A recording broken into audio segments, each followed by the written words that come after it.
Yeah, ma'am, you can start now.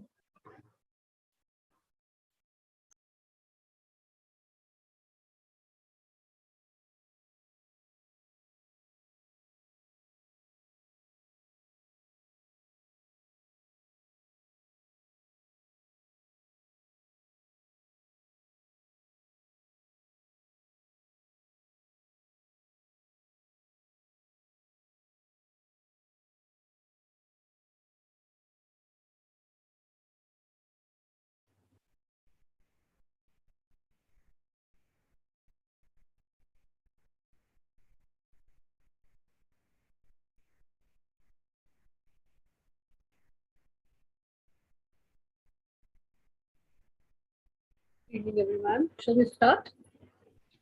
Good evening, ma'am. Good evening, ma'am.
Topic, then we'll come back.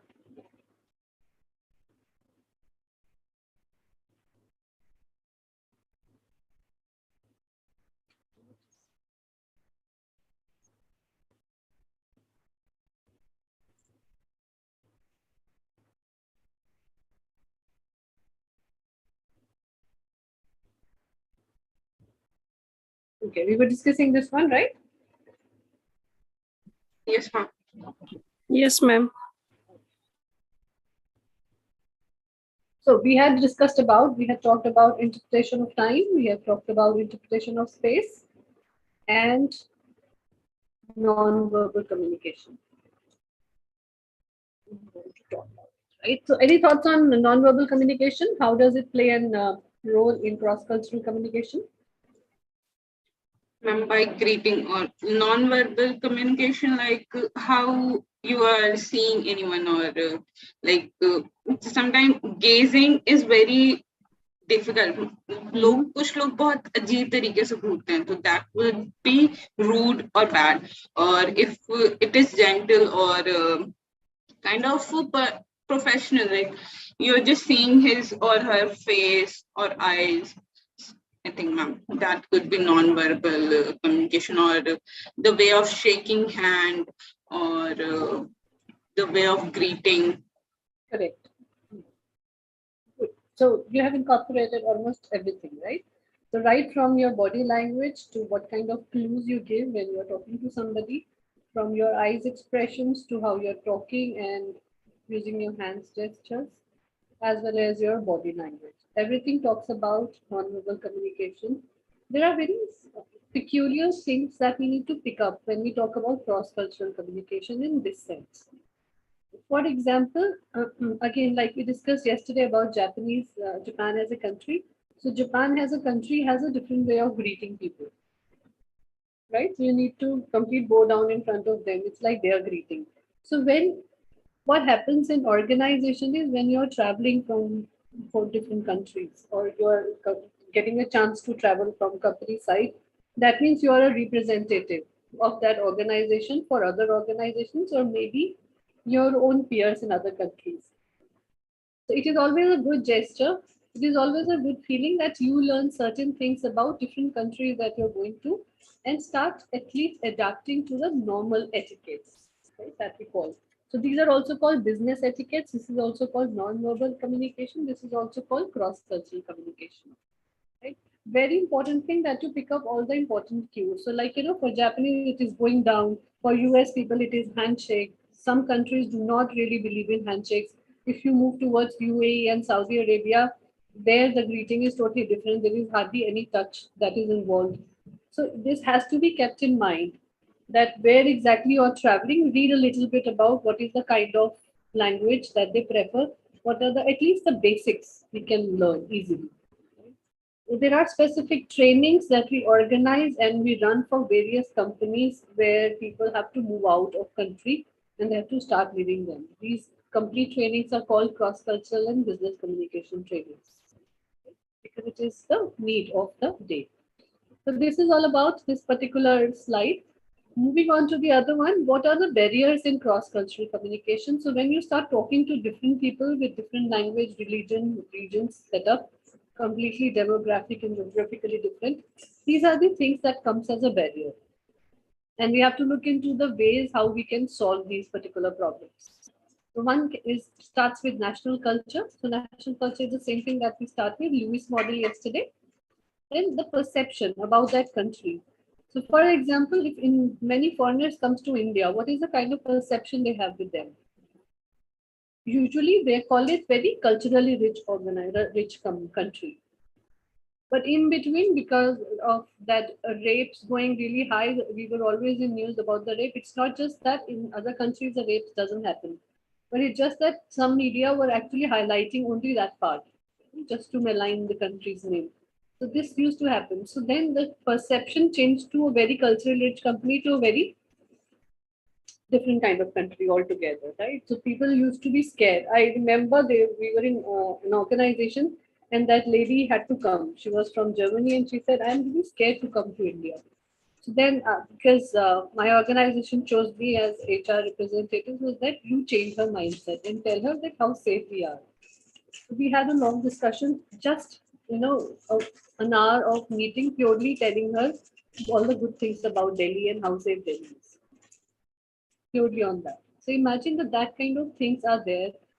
Here we are here representing some organization, so that way we can change. But just for a tourist, just for cultural change, if some people are walking towards in our country, what is the kind of mindset they are bringing purely because some media chooses to talk in a different language for the country, right? If you go through the status of various countries' rape culture, India might not be the highest, but that's how we were shown. We were not, never. Right? US has more rapes than us. It's just that it doesn't get highlighted. Next is, so the perception is basically what is happening around the country in that sense. So for example, right now, Ukraine, there is a war going on between Russia and Ukraine. So obviously people who want to travel for business, people who want to travel for some business related things, they obviously will not go. It is a kind of thing. So the perception is created on the realities which is going on as well as on the news which generally we read about in the media. Next आता है इसके बाद आपका behavior, verbal and non-verbal both. And if you see, there is a crisscross which is talking about that all these things are interlinked with each other. It is like intertwined. One thing is dependent on another. So let's talk about individual behaviors, barriers. So number one is conflicting or inconsistent signals. See, conflicting or inconsistent signals क्या होते हैं कि you know about the country's people's behavior, still you try to bring in something that is not really maybe culturally aligned with their country. Like we are talking about Saudi Arabia, the entire UAE section. Touching is not allowed, not even hugs, not handshakes. So these are the people who generally try and not really get into any kind of touching with any stranger. So that is the kind of thing. So some people now in India, people have this habit कि आपके कंधे पे हाथ रख देंगे, they shake hands, they touch you. So not really very absurd kind of touch. It's a friendly touch, but still, they are in habit of doing that. But in some countries, they won't accept it. So the idea is that in order to read and know about these barriers is purely that understand these barriers and remove them before you are walking into that country. or you are meeting any representative of those countries in your country. Then lack of credibility. So lack of credibility is something that you are saying something else and your behavior is showing something else. So what your action is, what your company policy is you should be able to talk through it completely. There should not be anything that looks like that this person is not looking credible. Generally हमारी incredibility कैसे दिखता है that suppose we had said something else or something was written in the contract but we are not really talking on the same terms. Third आता है आपका reluctance to communicate. Now there are some people who are introvert, there are some people who are shy by nature, so they generally don't really want to communicate. So your reluctance to communicate sometimes might be taken as arrogance, as aggressiveness. I tell you my own example. I was very, very introvert kind of a person before, I think 20 years back, 30 years back, before actually the corporate thing started. So initial few days in my organization, few years in my organization, everybody used to think that because I am from IIM and Symbiosis, so I had that arrogance, that aggressiveness, that I don't talk to people. I generally think that they are from different institutes, so I don't talk. But on the other side, that was not the kind of thing. Purely, I was very, very introvert. I hardly used to communicate with people. I used to have friends, but they were very handful of friends that you feel safe or you would feel good talking to. Similar things are things change when you start learning about these things. So when in my performance appraisal, we used to do 360, some of the peers said this thing. So this feedback was shared with me. Then I had this eye opener kind of a thing. Now, my God, somebody can think this about me also. So I had a good chat. We went out on lunch and all those things. Then we clarified all that it was not the case. It was something different. Right? So sometimes your reluctance to communicate can also be a signal to somebody else about the behavior which you don't want to show. Right? That is why when we give trainings to people on communication, we always tell them that even if you are shy or you are introvert or there are things that you really do not want to talk about, but in corporate culture or when you are actually working in an organization, you need to learn or to get into that adaptation of talking, maybe the specific things only, but you need to open up and talk about it. That is why it's very important that when you choose a career, you need to actually transform yourself according to that culture. Then poor listening habits, right? Some people have this particular problem that they don't listen, especially, a lot of, I have seen, not really don't want to be a gender bias kind of a thing, but generally I've seen many male, female communication goes into that way, where male starts interrupting many women. And corporate way, it happens even more. So poor listening habits basically tells you about that person is not ready to listen to you, but in between they are sharing their own perceptions or their own things about it. So it creates or it gives a very, very wrong impression on people, especially if they are from outside country. Because how India is created, so whatever happens in society, we try and formulate the same things in organization. Right? We don't really open up suddenly to different kind of people. But outside India, the culture is totally different, especially if you move towards Western side.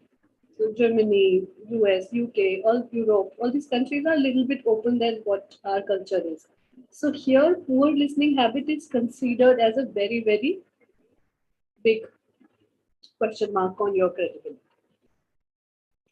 Then predisposition about the subject. So predisposition about the subject means that you want to talk about something different and what you are showing and you're talking is totally different from the subject, right? It is more from the cultural, the, what you call it, discussion point of view, that you are in discussion with somebody and suddenly you keep changing the subject, right? Or you have no knowledge about the subject. You came to this country, you want to talk about that particular subject, but you have no clue what exactly does it sound. You have not gone through the papers. There is an agreement that you need to get signed. There is something that you have come especially for the meeting, but you were not really prepared. It's really very important that whatever the meeting agenda, whatever the subject, you need to go through it in details and try and learn to talk about all those things. Practice it properly and then go and have a chat around it. And last is low international experience and cultural sensitivity. People who have this kind of things should not go for travel until and unless they have taken some kind of training. Trainings can be self-driven trainings, training can be through somebody. It's very important that you're moving outside a country or your role requires you to move out of the country to various organizations to meet various people. It's very important that your cultural sensitivity should be there. Right? So cultural sensitivity के बहुत सारे examples हैं. Because of lack of time, we will not be able to give all of them. But I think in the coming slides, there is one or two things which is written. So similarly, जैसे Japanese bow down करने को कहते हैं, some countries prefer hugs, some do not. So these are the kind of cultural sensitivity that we have. Timing rules बहुत important होता है cross cultural communication.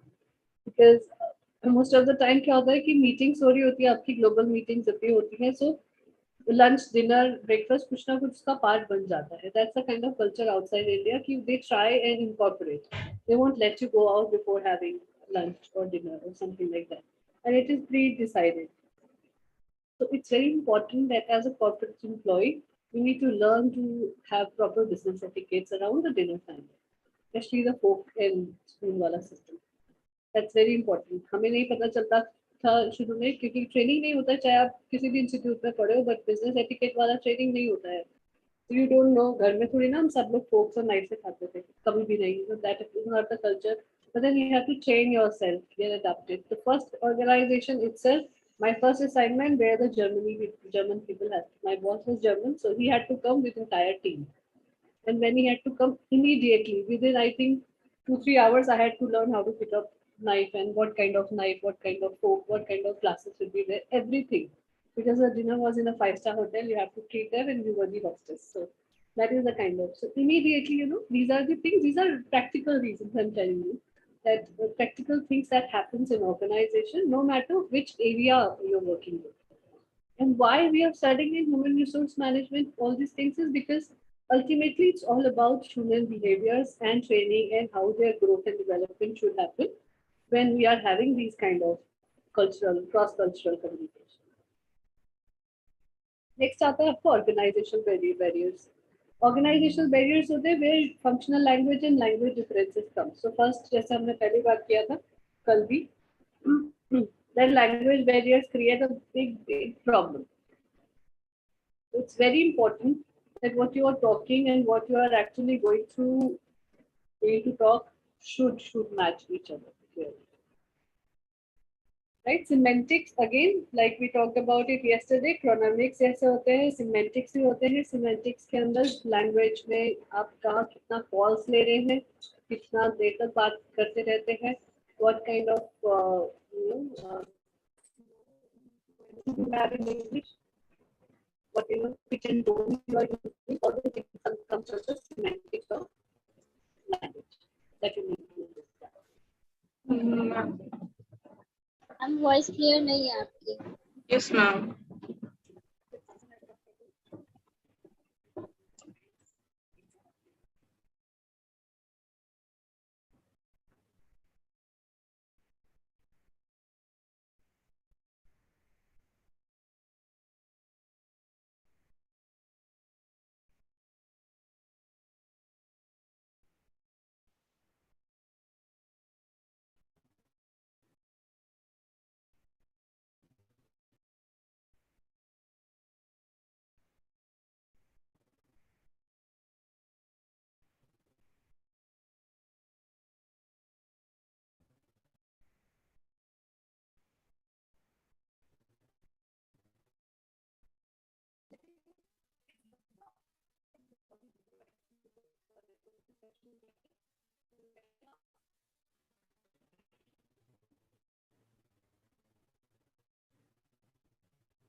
Am I audible from here?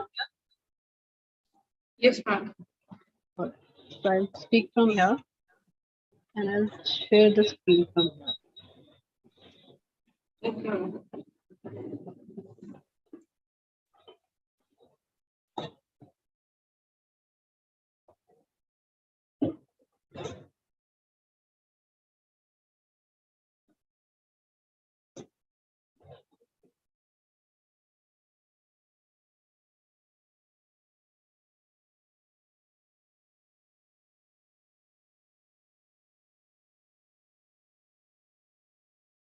Okay.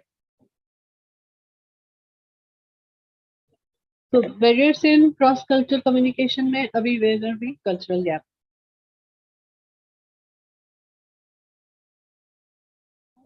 So cultural gap means that different kind of perceptions we carry for each other, right? Like we talked about national culture, similar things. We have different kind of cultural perceptions about various organizations that we generally go in, right? So whether, for example, if you are going into a Facebook organization, so for Facebook, you might be having a different kind of image in your mind.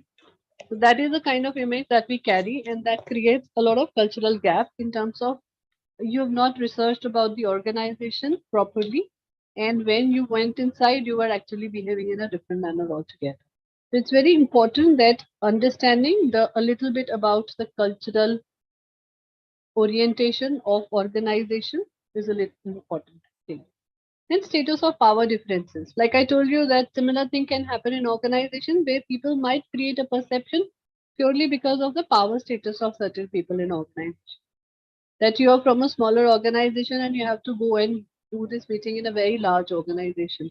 So don't get involved into this thing that you are from a smaller company and they are larger. So that cultural gap of status should not come actually in between. Right? So similar training is given to those people who work in larger organizations. Similar thing is given to people who go from smaller organization to larger. Then noise, right? When you're talking to people, when in cross-cultural communication, what kind of noise comes from our mouth? It has nothing to do with that. It is basically the background noises that creates a lot of trouble, right? Within the organization. You are in a conference room, there are people who are talking, and suddenly there is a different kind of noise which comes up. Right? So all these things has to be taken into consideration when you have some representative inside your organization and you're talking. Overload is basically that information and data that you have, all the facts and figures and all those things that is required for the meeting. You generally don't overload everything in the first meeting itself. Go slow. There are many countries, especially European countries, which take things very slow. You know, they enjoy even their working meetings also. So what they generally do is they, try and go very easy on learning different things. They go very easy on even if the meeting involves something really, really important. So as per the country, as per the organization's culture, and as per what kind of people you are going to deal with, it's very important that you decide what exactly should go. And sometimes it doesn't take too much of time in picking the signals. आपको signals सामने से दे देता है कोई ना कोई that things are not moving in the right direction. Either you're too fast or you're too slow. So that signal starts coming from people. So when you listen to them properly, when you observe them properly, you get easily these kind of things. Next slide talks about strategy for effective cross-cultural communication. So CCC is cross-cultural communication. Sure. So these are 10 strategies, which is very important that we always keep in mind. Right? I'm not going into the detail. Very quickly, we will go through it. Right? So ask questions, distinguish perspectives. Distinguish perspective means that you have a different perspective. You should learn to bring it to in front. Right? There is no problem in disagreement. There is no problem that you don't believe or follow the same thing that they are doing. But you can always tell them that your perspective is totally different in a very polite and firm manner. Then build self-awareness. That it's very important that you create a self-awareness about your organization, about yourself as well. Recognize the complexities, whatever is involved. Avoid stereotyping. No such stereotyping, no biases should come to your mind when you're talking to them. Respect differences, all kind of. Listen actively, very important. Be honest, because in your eyes, in the speech that you are giving, whatever you're talking, honesty generally showcases from your eye contact with people. So it's very important that don't try that you are in a other country or you are with different kind of people. You can be a little naughty or you're not honest, you're showing disintegrity. All these things should never be there.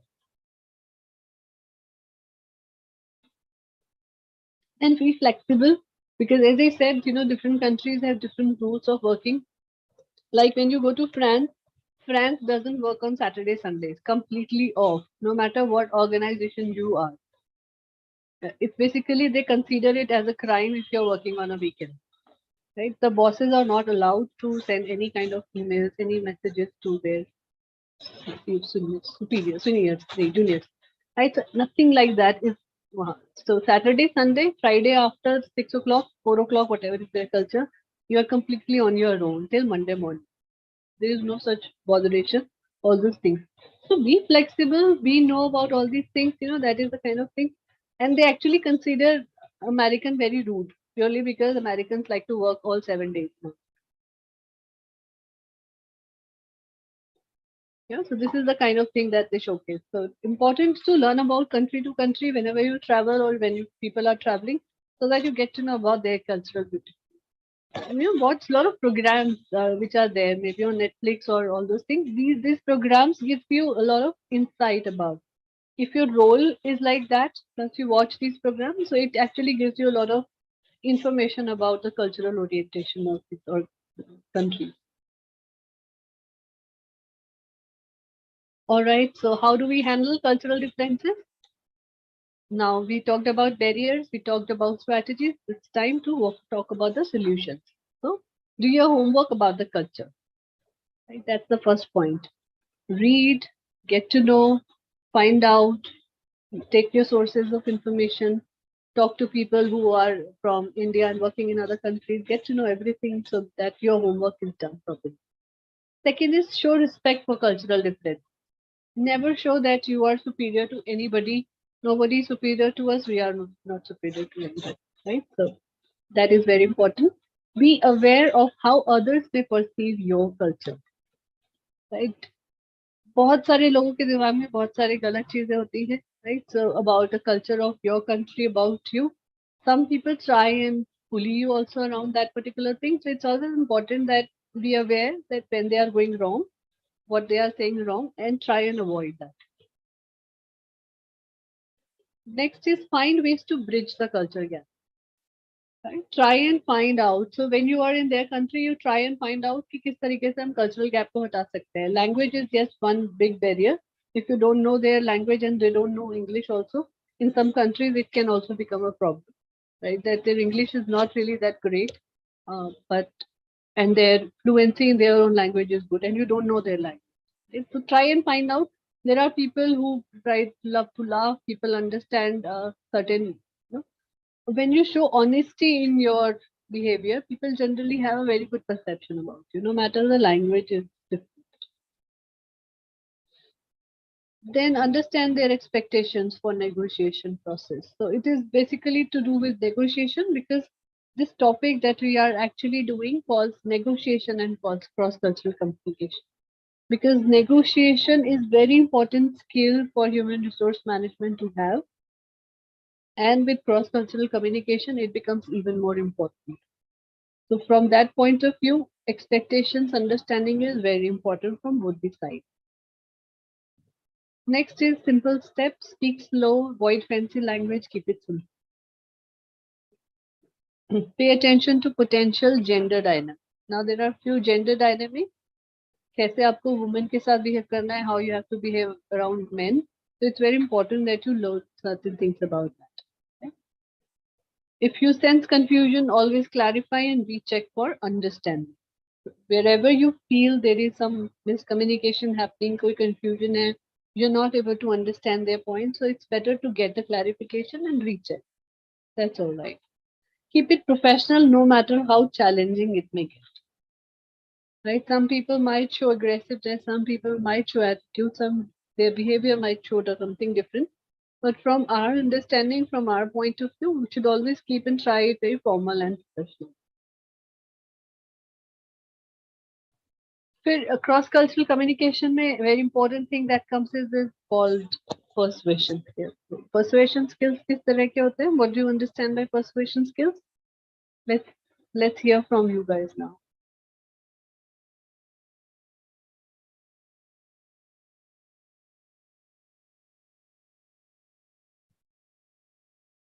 What do you understand by persuasion? Ma'am, persuasion, it means persuading, making the other person agree upon some certain point. Making somebody agree about. You can say that. Yes, ma'am. Like the word persuade, pursuing someone with your sentence, or like Namika said, making someone agreeing or pursuing with your sentence. So जैसे Hindi movies में हो जाता है कि लड़का पीछे पड़ जाए लड़की के और फिर मना के ही माने, ऐसा persuasion.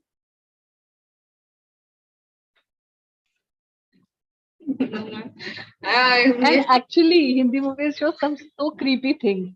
I don't know whether you have seen that movie called Ranjana, मतलब something. Yes, suddenly. Yes, It was very creepy how this guy Dhanush used to go after Sonam Kapoor, and still she says that she's in love. I don't understand these things. Even with DDLG के साथ भी this is the major problem. That the guy was persuading this girl for so long time, and he was so creepy initially. If I would have been at Kajol's place, I don't think I would have ever fallen in love with this fellow. Right? But to each its own. Right? But this is not how the persuasion skills works in organizations. I never actually carry this thing. I always tell these examples in my training also. We show them clips of these movies that if you call this persuasion, it's better that you change your career. Especially in sales, imagine you running after somebody and coercing them, and telling them that I'll cut my hand if you won't actually buy a product from me. Imagine the kind of impact it will have. Right? And this is how these 3 points, which is written here: nagging, coercion, and a better way. The coercion is basically this: that you are forcefully trying somebody to fall into the practice of what you are actually saying. Yes, Akriti, it's about convincing others. Yeah, good. Said that. So it's convincing others, but in a very positive manner. Right? So persuasion is. So nagging, like you can see these 3 points we mentioned here. So nagging is something which is like, to keep nagging somebody about something. Like, that you get 100 calls from call centers. Home loan hai, personal loan hai, ye khareed lijiye, you have requirements. So this is basically a persuasion skill, but in a very nagging way that they keep bothering you all the time. Coercion is something which is forcefully getting it done, right? You have more power in your hand. You know certain things about the other person or the organization or something, and you try and force them into getting in alignment with what you want from them. And third is basically a better way of doing it, making the person to buy your idea or the buy things that you have. How do we do that? By showing the product. Yeah, go one by one. Srishti, you go, then Anam.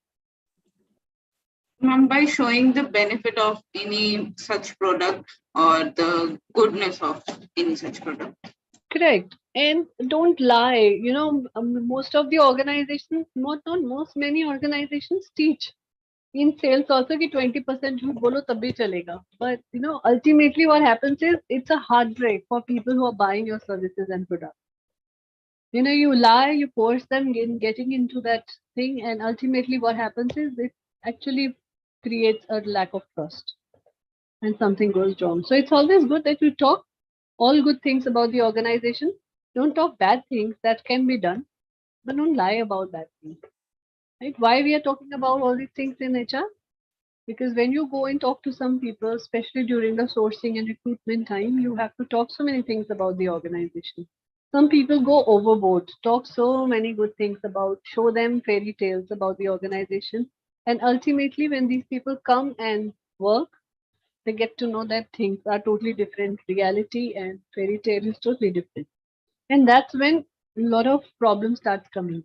They get very, एक होता है कि आपको पता है कि organization is not good, still you join that organization.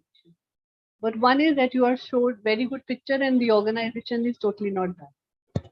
So it becomes very heartbreaking for people, especially, the newcomers who comes directly from colleges, universities, join their first organization, and first organization, something like this happens. So it's really not good for the overall growth of the company, for the goodwill of the company, as well as for the new join. Attritions will be high, people's retention will always be a problem, turnover would always be high outside. So it's always better to avoid. Now read this example. Any one of you can read. This is one example. It's like a story. So you will understand persuasion in a better way to read. Any one of you can read loud. Anamika, go do that today. Okay, ma'am. Consider this example of a group of students choosing a leader for a group task. The group had agreed on the ideal type of person, and there were two obvious candidates within the group, Sue and Stephen. Sue suggested that Stephen should take on the task, and he accepted happily. Decision made, everyone smiled, except for one member of the group, John. John, who had until that moment been silent, said, Stephen, don't forget to let us know what you want us to do to help. With your new job, you're going to have a lot on, and you'll need to make sure you get us organized or we won't get it all done. Stephen looked thoughtful and then said, on reflection, I'm not sure I've got time to do this as well as starting my new job. I've got a lot on, as you say. Maybe it would be better if Sue did it. Everyone looked at Sue. Who said that she would take it on if the group wanted? Who said that she would take it on if the group wanted? They all agreed that would be best. Sue later asked John privately why he had intervened when the group had already decided on a leader. He said that he thought she would do it better than Stephen and get a better result for the group.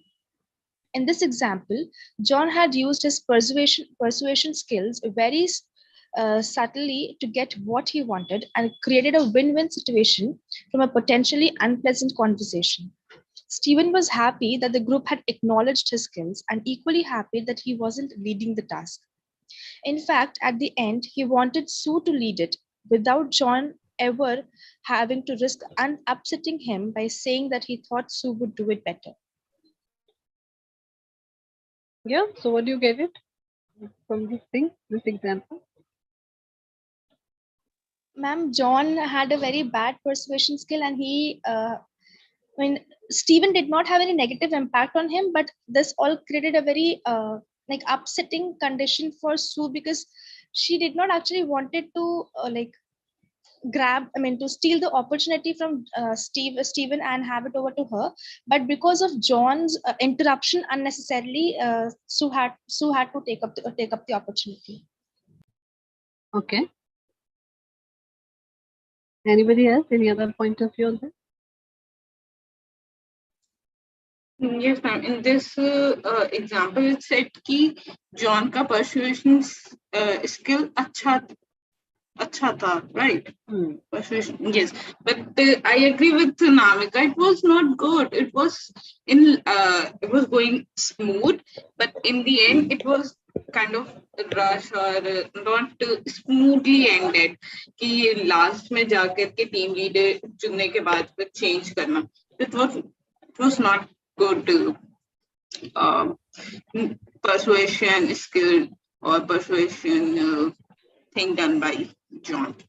Also, ma'am, Stephen was equally responsible for this because he could have taken a stand for himself and said that I can manage and give me this one chance, I can prove myself. But he did not do that. He totally agreed very silently with whatever John said. So, in fact, isn't it better that he was not really the leader? Then Stephen did not have that quality. Right? As a leader, one quality that is required in you is persuasion, isn't it? And I don't find anything wrong when John said that. And he said it very subtly without actually putting it across to the team. Because he knew both Sue and Stephen. He knew that Sue would be a better team leader. And he knew that Stephen is busy with something different altogether. Even if he would have taken responsibility, he would not have really become a better leader in organizing the team and all that. So what he did was he just subtly, very sweetly persuaded everyone without putting in too much of confusion into the entire thing. Imagine the thing now, this scenario had not happened, right? And Stephen would have failed being a team leader. And then everybody would have decided that Sue would have been better candidate, right? It would have caused a lot of time. It would have caused a lot of confusion. It might have caused a lot of kharcha, expenses. Correct? So from that point of view, I don't see there is anything wrong. But yes, that's a very different kind of perspective that you brought in into this entire example, saying that Stephen should have gotten up and said something about him. That is a good thing. But persuasion done in this manner, where you are not harming anybody's ego, you're not harming anybody's respect, you're not harming anybody's, what do you call it, status in the society, you're just subtly telling them something about them which they don't know. See, there are so many things. We'll come to that. No, I wanted to take up that topic. I'll show you that in the negotiation skills. Maybe we will not go into the details of it today, but I'll try and complete that. Right, which will show you how negotiations are done using persuasion skills, but how actually people talk and do transactions using different models of communication. But ma'am, who was John to interrupt in between? And I mean, John could have been a bit more polite with Stephen while saying all these things. You cannot be a leader. Polite. Subtle का मतलब क्या होता है? यही तो होता है ना. That he was very subtle. He was very polite. He was very nice talking to him. We just showed him that you might face problem because you already have too much going on with, you know, think from that perspective. All right, so let's come to this new slide, persuasion tool model. So there is a model that we generally use for persuasion, a good model designed by Bedin. He said that intuition and influence is what we generally use to persuade people. So like in this matrix, you can see there are 4 things: bargaining, emotion, logic, and compromise. So when intuition is low and influence is low, it is generally a compromise that we do in our relationship, in the way we persuade people, in the way we follow up with people. When intuition is high and influence is low, then you start bargaining. Right? You bargain because आपका influence नहीं है उस पे किसी पे भी stronger on the opposite side, but because your intuition says that if you bargain, you might end up getting better things. Then if your intuition is high and your influence is high, very good situation, then you use emotion. Then it becomes an emotion for persuading something. Right? Now, similar things, if your intuition is less, very low, but your influence is high, you work on logic purely. Because logic, documents, facts, figures generally shows very good things in persuading somebody, and your intuition has nothing to do with that. Right? So your influence will totally work out there. Correct? This is called persuasion tool model. This is what we generally use in our lifetime when we persuade. It's just that we don't know about this particular model when we use it. But once becoming aware about these things, then we can actually use it.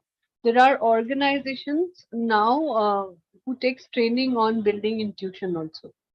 Earlier, people used to believe that intuition is something, it's like a gut feeling कि आपको बस पता चल जाता है, predomination हो जाता है कि कुछ अच्छा होने वाला है, कुछ खराब होने वाला है. It's not certainly the case.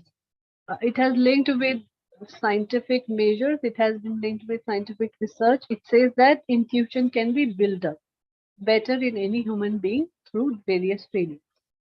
Right? We can get to become more aware about our intuition and how our intuitive skills work actually.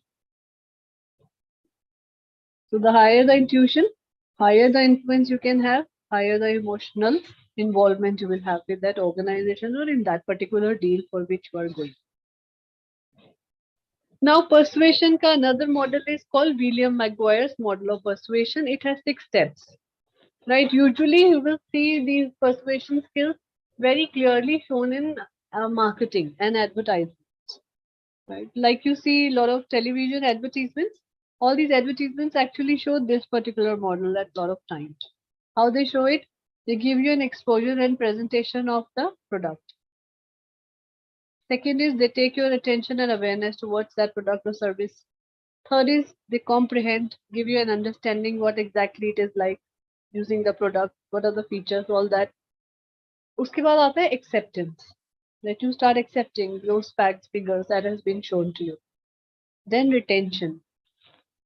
You become more loyal. You stay on that particular thing. You start liking that product. Then action, which like you go out and buy the product. Right? This is how this entire thing works. So this is how the persuasion model works with this particular thing. You want to use persuasion for anything to anybody not related to products, services, maybe just to try it out on the candidate to pursue him or her for job. You can also do that. Right? Give a presentation, talk good things about your organization, take their attention and awareness on the good things that you have. So highlights of your presentation. Right? This is what it is. So salary can be this much. Environment is wonderful. Let's repeat the same things again, but in a very crisp manner. Give them an understanding, comprehension that role is really beautiful. You are at such juncture where you require good environment, not just money. Give them an understanding about the entire job role. Then take their acceptance that you understood everything, you have gone through all that, you have read the JD, know about the company.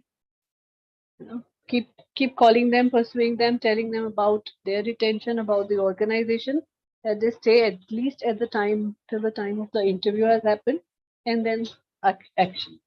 And action is always hardest. People take the offer letter and still don't join. So it's like you have done all that thing in persuasion, but still something lacked, and that's the reason why the person did not join.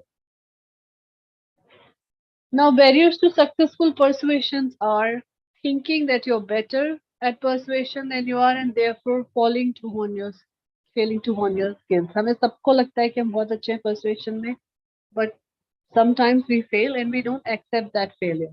We always think that we are always good, overconfident हो जाते हैं उस चीज के लिए, and so we don't work on actually using our persuasion skills up to the T.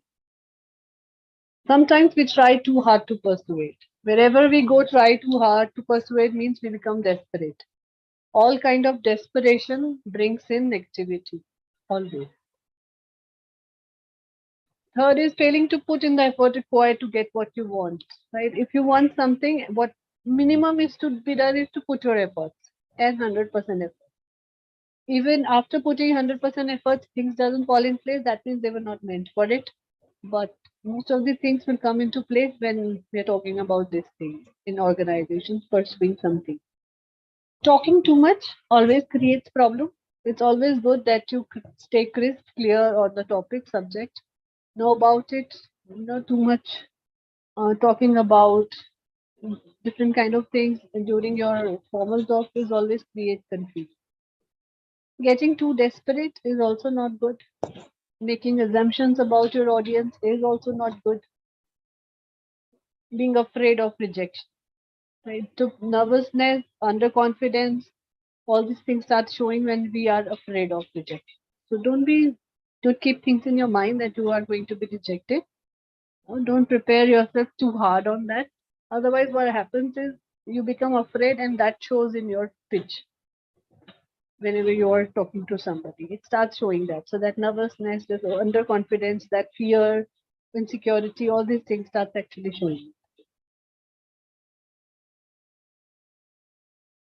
How these three things work together now: persuasion, influence, and negotiation. We'll come to this at the end. I'll try and show it to give it to you. these slides. Right? So let's just go through the upwards. This is the topic, which is negotiation. So what is negotiation? The two definitions I've tried to give, but what exactly from your point of view negotiation is? Trying to influence the other person. Influence और persuasion में कर रहे हो, negotiation में क्यों influence करूँ? Dealing, ma'am. Try to deal with someone on any particular topic. Yes, so Ma'am, dealing. negotiation. Yeah, carry on. Ma'am, negotiation can be like trying to make the other person like to agree up, I mean, to make him included in my talks. Okay. So suppose you have a candidate, this Nikhil, right? Now he's telling you कि इतना time क्यों ले रहे हो interview में? I'm a real life scenario पे बात कर रही हूँ, right? So he told you that CTO hire कर रहे हो, all these things. So how would you have negotiated things better with him? Ma'am, would have tried to make him understand the whole process of hiring. Why is it taking so long? I mean, how we contact with the client company.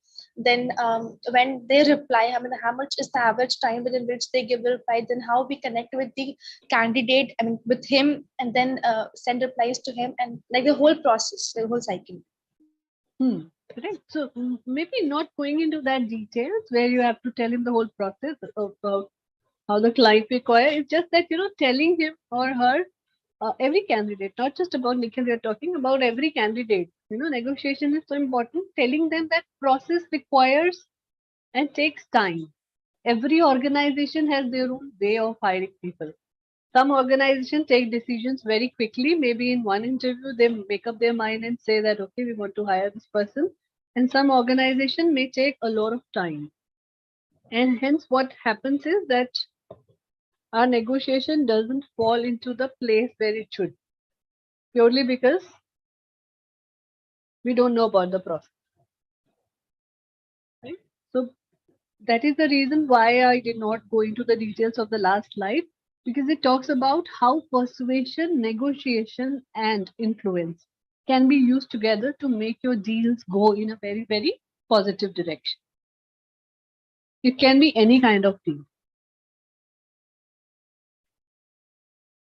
So what is negotiation? As per the definitions by various books, by various authors, it is a method by which people settle differences. It's a process by which compromise or agreement is reached between two parties without arguments and dispute. Second definition says, in any disagreement, individuals understandably aim to achieve the best possible outcome for their position. However, the principles of fairness, seeking mutual benefits, and maintaining a relationship are the keys to successful outcome. Right? So there are a lot of principles which is required in negotiation. We generally talk about negotiation कि किस तरीके से contract sign करना है, agreement करना है, कैसे win-win situation में लाना है. But to come to that win-win situation, there are things that we have to follow, and that's what we are going to talk about very quickly. Right? If I am going too fast, just let me know if I'll be going too fast, because I want to do HR analytics. That's most important topic also. That is also left. So stages in the process of negotiations are these stages. Preparation करते हैं, discussion होता है, clarification goals के होते हैं both sides के, win-win outcome पे लाने के लिए negotiation करते हैं, agreement कर लेते हैं after we have reached the conclusion, so that everything is on the papers, and then we follow the implementation. Right? So simple. If you have things in mind, for example, we are talking about candidate and client interaction. Hiring कर रहे हैं, candidate को अपनी company में लाना है. So what we will do is we will do preparation. We will search, find the right candidate. We will have a discussion with that candidate. We will talk about clarification of goals. कि उसके goals, company के goals से कैसे meet हो रहे हैं. How are we helping him have a career advancement in this organization?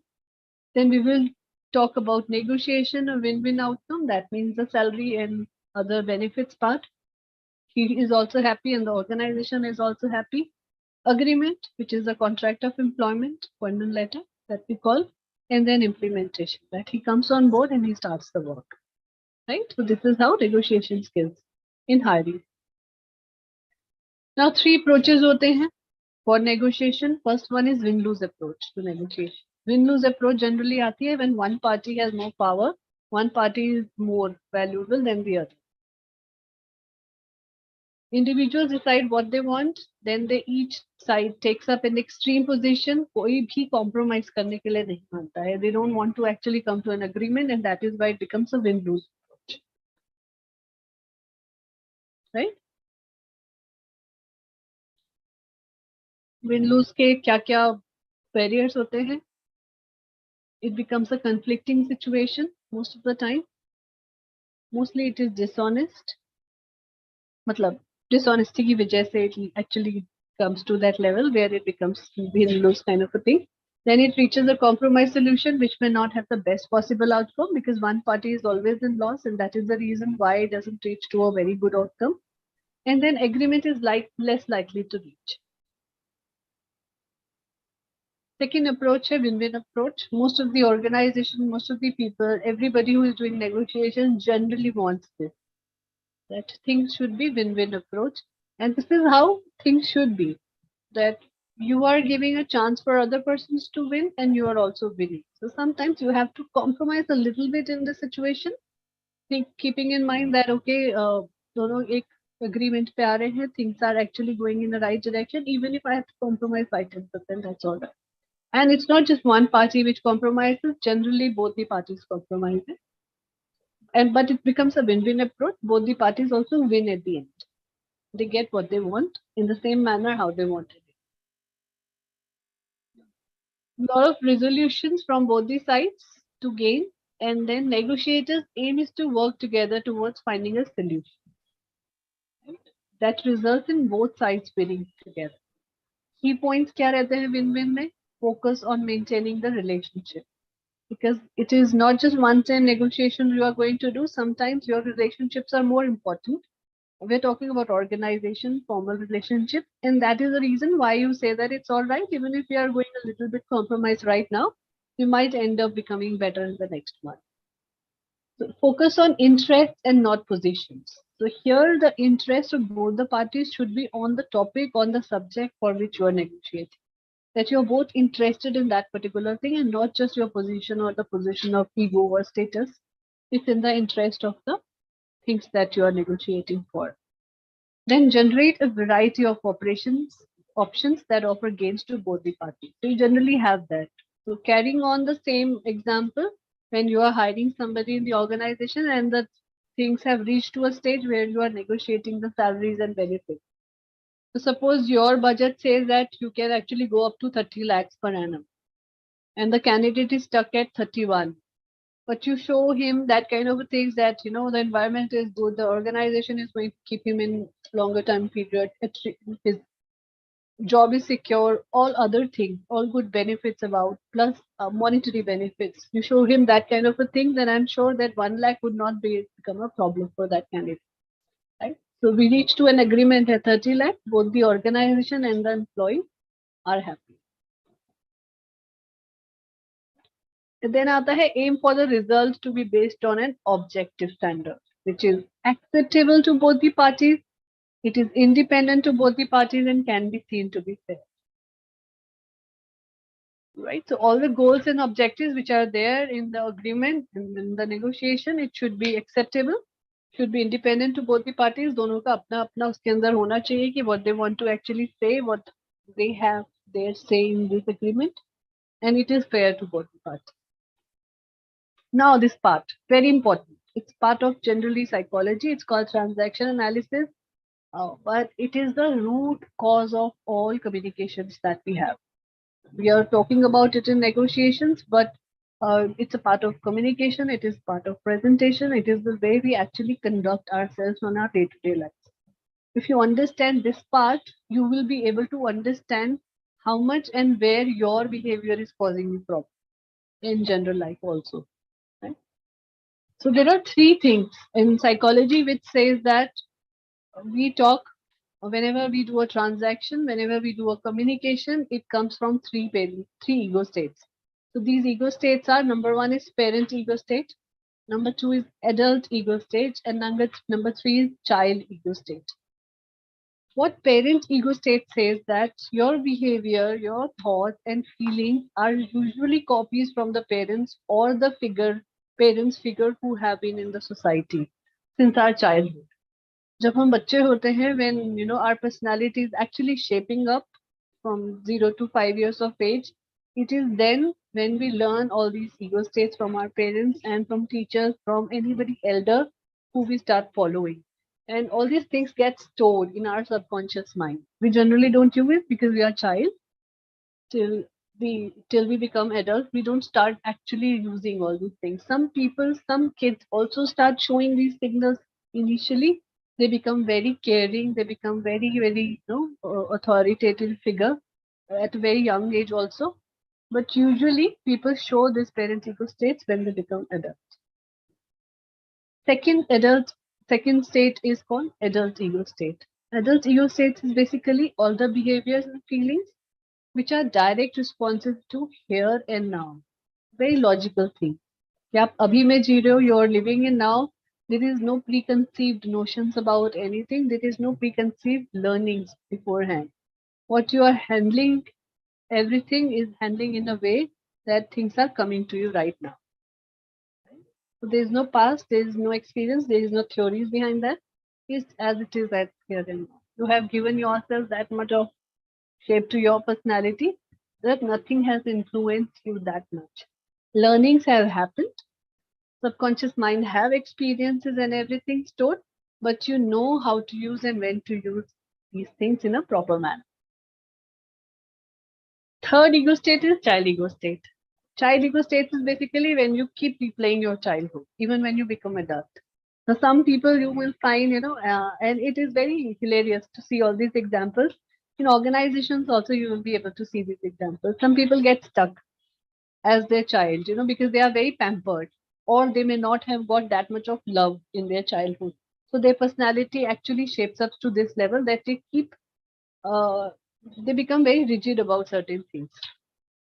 कि अभी चाहिए तो अभी चाहिए.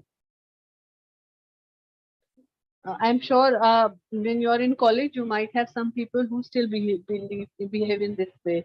छिपकली को देखकर डर जाएंगे. No, छिपकली को देखकर मतलब छोटी-छोटी चीजों पे they overreact. They become too dramatic about things just to seek attention, right? And it is not because they want to do it deliberately. It has just become their part of behavior. Purely because either they have been pampered too much or they have not been pampered at all. Right? So absence of good parent, absence of love, absence of care, absence of or too much of love, affection, all these things causes this problem when even if you become an adult, you still talk and behave from your child state. Right? I'll show you in the next slide how we actually use that. So this is the examples of what parent ego states brings to our life, what child ego states and what adult ego states brings to our life. Right? So generally we call them, parent is our taught concept of life, which people generally teaches us. Child is the felt concept of life, which is how we have felt throughout our lifetime. Adult is our thought concept, that what we think. What we have felt, what we have been taught, have created a different kind of personality, which is me, the adult, and this is how I think. Right? That is what, when we talk from adult ego states, we look and sound very mature. We look and sound very positive. We look and sound very genuine.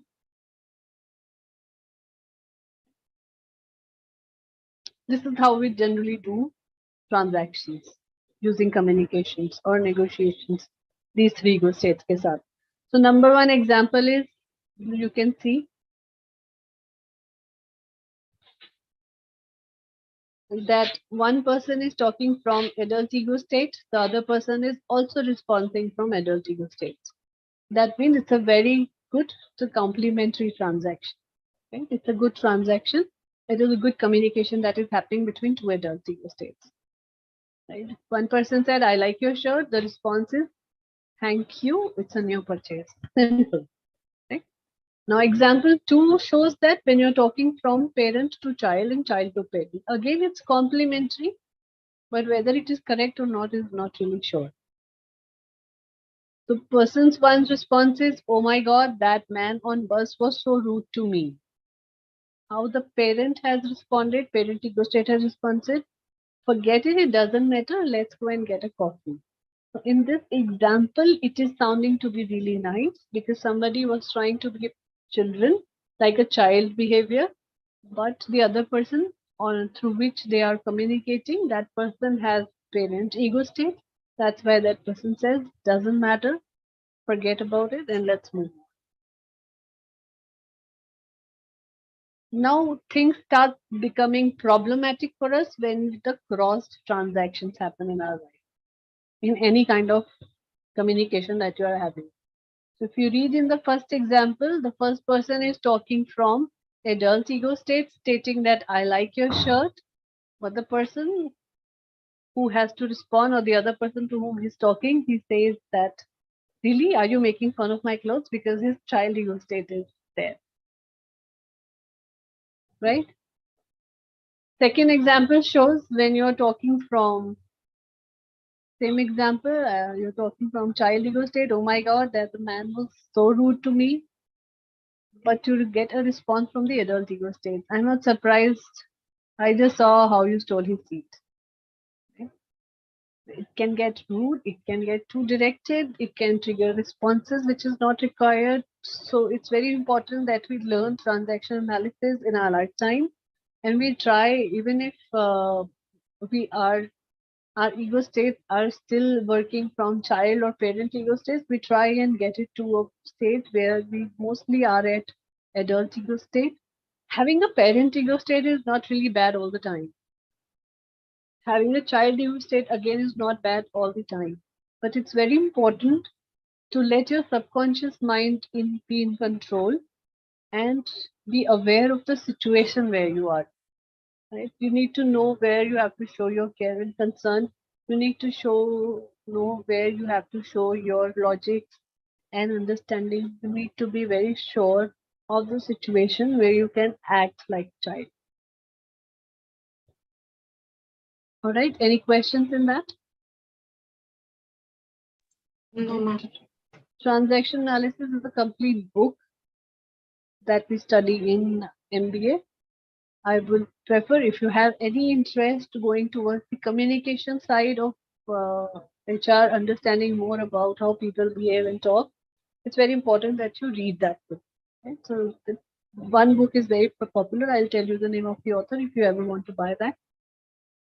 It brings a lot of psychological connotations and examples to it because it has been derived from psychology. Sigmund Freud is the one who started transaction analysis, ka basic, and then it has been taken over by many authors who researched upon it and created it better.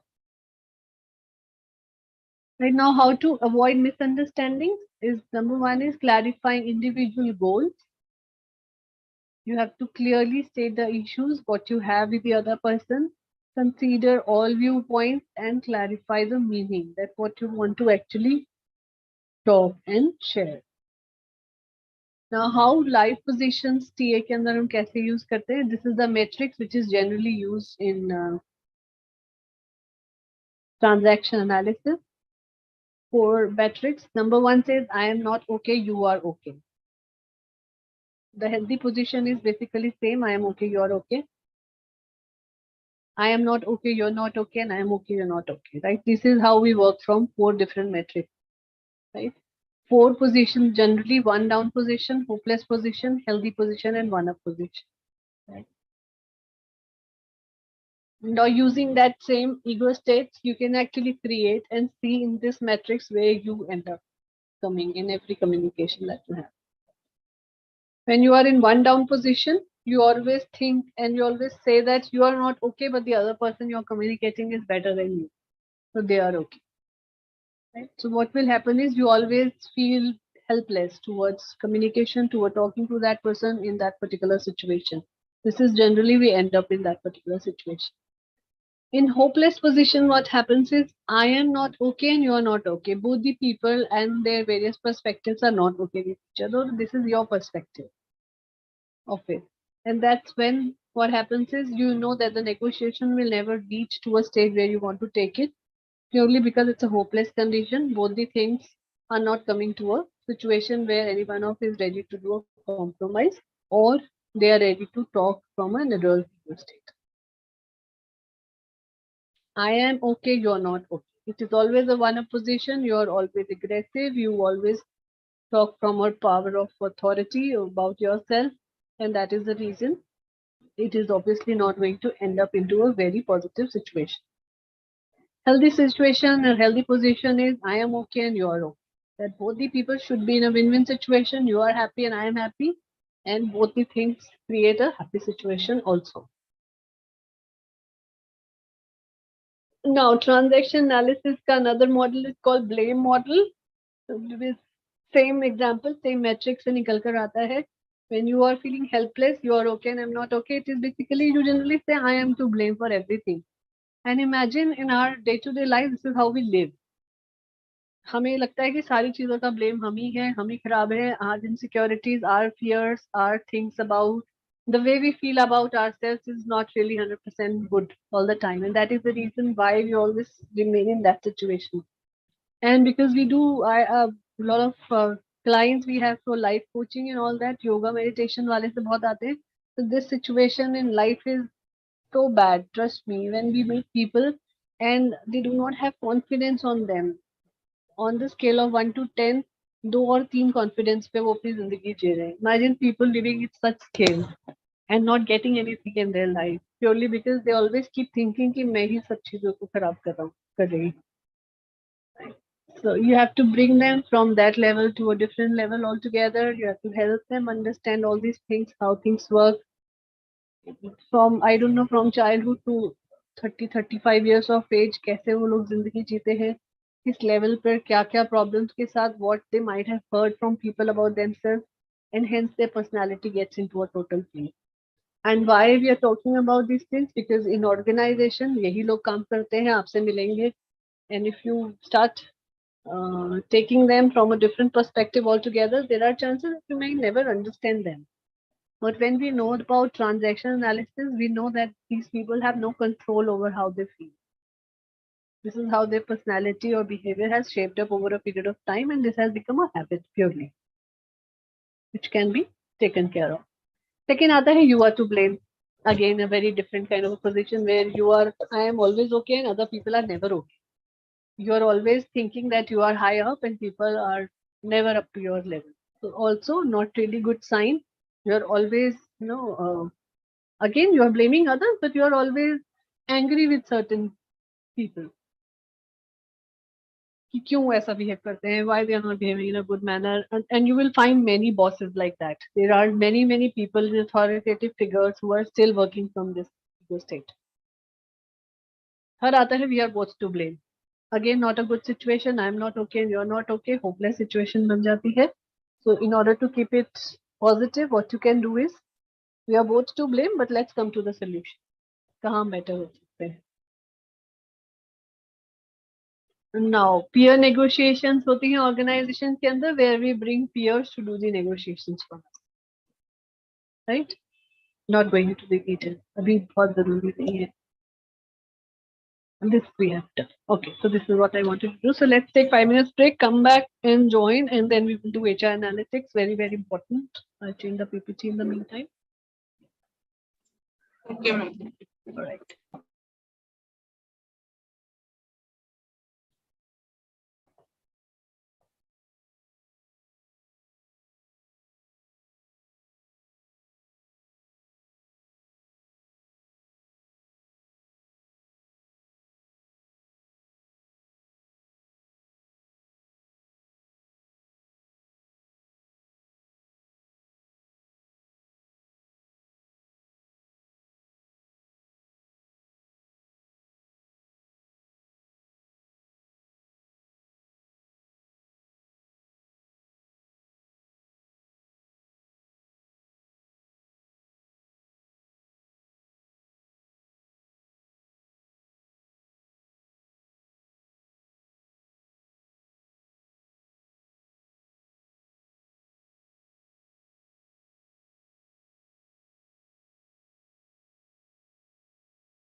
Back, everyone? Yes, ma'am. Yes, ma'am. Okay. So let's begin with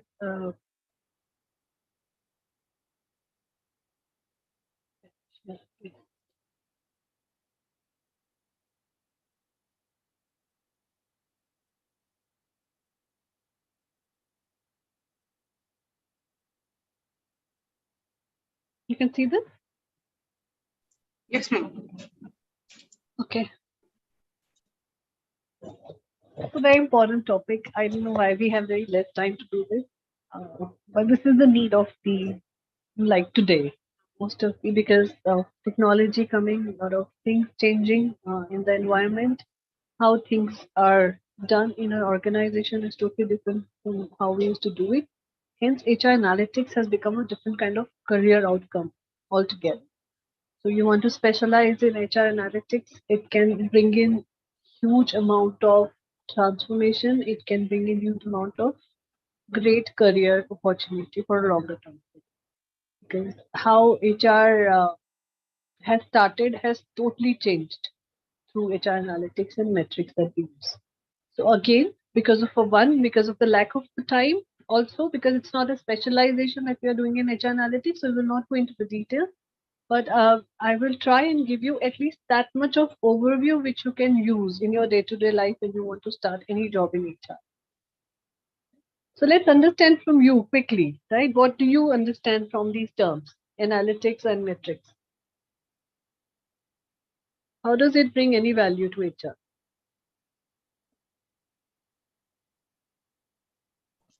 Calculative nature of HR. Yeah, but calculating anything in HR, how does it going to be value to organization or to you?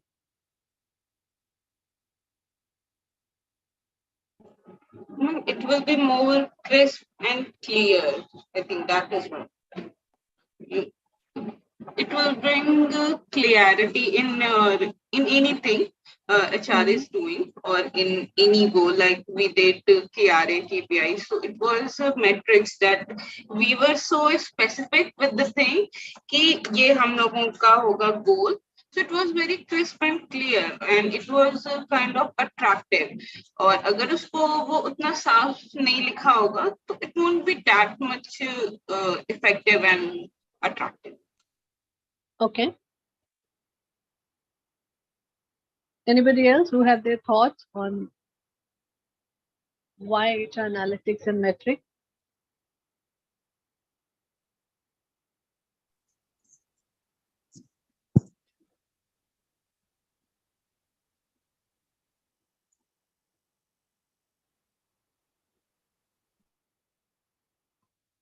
You want to say something, Anamika?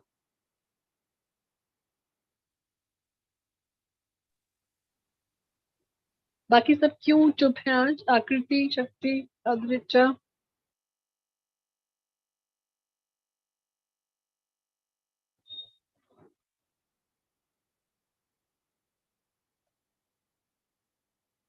लो सब proxy में बैठे हैं आज क्या? What is talking only?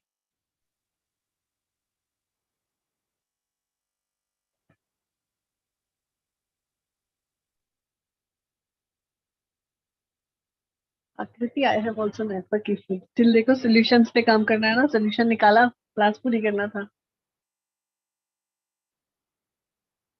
Okay, so HR metrics, it's basically talking about that what exactly are the figures, analysis of various data and information things that we have with us, right? Which helps us in getting a good decisions and which also can help us improve how the systems are working. You know, when we're talking about HR analytics and metrics, basically these are all the figures that is there in any area of HR that helps us take very effective decisions. And then these decisions becomes initiatives. These initiatives become better human resource department for organization.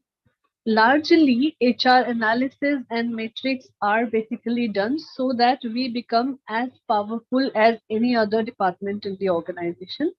in terms of bringing value to the organization and showing them the results in terms of the cost benefit analysis, in terms of the profitability analysis, and in terms of the productivity analysis.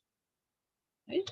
So it helps us in getting us the role of business process HR really well. There are specific specializations of HR analytics which are available in many organizations where people are purely hiring people who can understand data, who have that kind of a bend with mathematics and understanding certain numbers and can bring good analysis to the data which is available. And this data that I'm talking about is not complex data. It is just about information about anybody, any human that we generally take while we give them a job in the organization. Right? So I'll try and show you one or two metrics in details, and rest I will give you the formula so that it can help you out for the future. So Peter F. Drucker was basically the father of management, one of the very, very, I don't know what I say about Peter F. Drucker. The more you read him, the more you find him talking about today's scenario. He has written his books almost 50 years back, 40 years back, and still it has so much of relevance in how we are using management in today's time. Peter F. Drucker says that when we use measurements, we generally use them for the improvement. Now, what are the benefits of HR analytics that we have? Number one is it helps us getting very good hiring done. Right? Once you start reading the number, once you start getting to know about analytics, you can actually use those things in improving your entire hiring process. It helps in reducing attrition because you know already in advance who are the people who might try to change the job, and hence you start taking the correction actions which can actually help them not leave the organization. You can improve the overall experience of the organization, of the people who stay in the organization through using HR analytics. Productive workforce, your workforce entirely can become much more productive only with the use of HR analytics properly. It improves processes and it helps gain trust of various people. Now, what is the process, how it works? Basically, number one is you have to ask the right questions. And when we say you, doesn't mean you have to ask the right questions. You need to be aware that what exactly is the solution that you are looking for. Once you have that thing, that goal, that objective, that right question in your mind, then you can actually move towards finding the solution. Then step two is basically the kind of data that would be required for you to get that answer. Right? How are you going to select the data? Third is how you clean that data up. Cleaning that data means that things which are irrelevant to you, you don't really need to use in your decision making related to the search that you are doing. Fourth is data analysis, that now you start analyzing the data in a proper manner through point of view of what decision you want to take. And then last is interpretation and execution of data. Now I give you an example, right? Let's suppose you have to do a hiring, right? You want to hire a good HR resource for the organization, right? So first question is that first step is ask the right question. So that right question is, what is that right question that you will ask yourself in order to hire a good HR resource for your organization?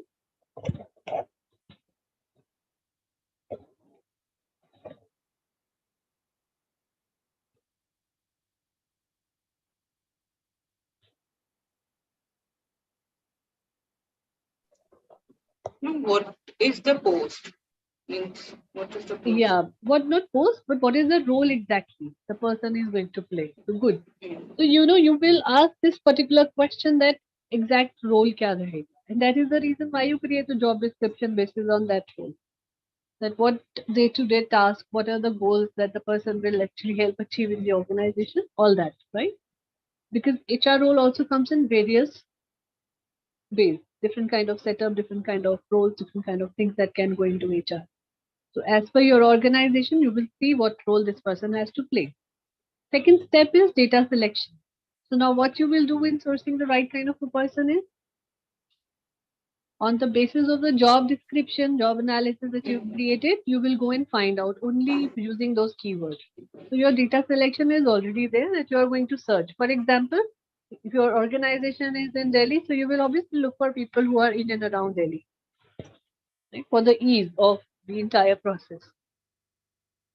Similarly, if you are looking for somebody for a middle level role of 5-6 years of experience, so you will start looking for people only with this much of experience. So the data cleaning is basically, if you have received CV or you have resumes which does not belong to that particular area, that particular experience, that particular skill set, you will start cleaning all that away. Right? So you have a particular data which is now very cleaned. So that is data analysis. Clean data के साथ अब आपने क्या करना शुरू किया? Now you started again reading manually or using the ATS. You will again go into the details. See who is more relevant. Industry experience किसका match कर रहा है? Industry experience के अलावा भी role analysis करेंगे आप किसका match कर रहा है exactly with the role.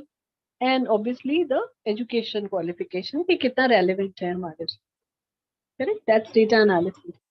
Then you will interpret it that you start calling, you will get in touch with those employees, you will start calling them those candidates, and then your entire hiring thing starts from here, right? So that's how you do use data without even being aware that you are doing HR analytics every day when you are doing the hiring.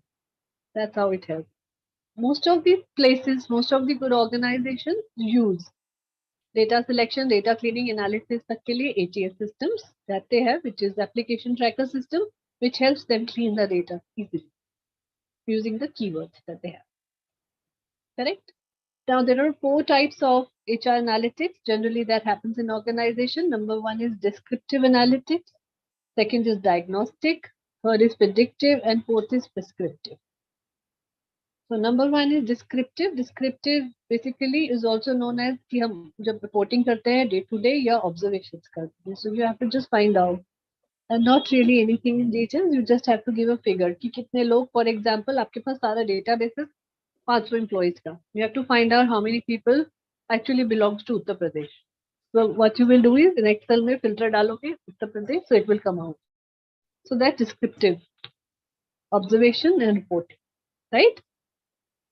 Now, if you have to do a diagnostic analytics of data, what will you do? So diagnostic, जैसे कहते हैं कि you have to become a doctor, right? You have to actually get into the role of where you are finding out certain things about from the data.